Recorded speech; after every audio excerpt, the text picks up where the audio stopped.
Jeg sidder i den der hængekøje, og så kigger jeg på hende der Tamara og tænker, okay, hun er virkelig lækker. Hun er virkelig fucking lækker.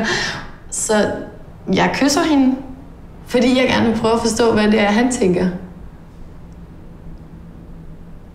Og det udvikler sig. Og det ender med, at vi faktisk har sex i den der hængekøje. Mig og Tamara. Og jeg gør det nok i virkeligheden kun for, at han ikke skal gøre det. Altså, jeg boller simpelthen med en pige for at forhindre, at han gør det.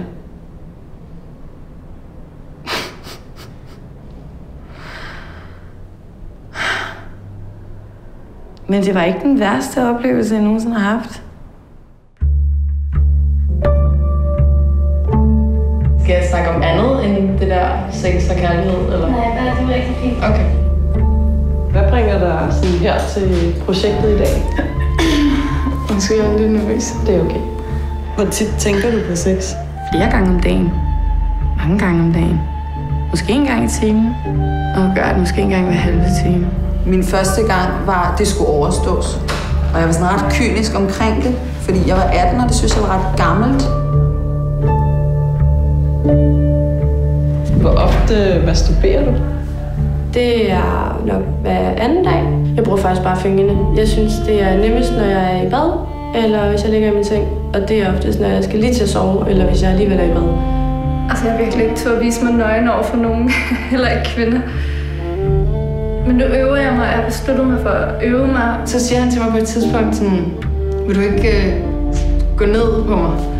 Og så sagde jeg bare til ham, slap lige af, altså. Det kan sagtens være, men du skal lige chill. Det var mere normalt at give et blowjob, end det var at slikke en pige. Hvad med porno? Hvad er dit forhold til det? Jeg ser det faktisk ikke.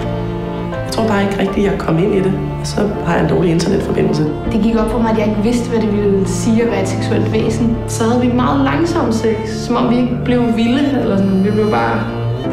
Vi var sammen, mens vi havde sex.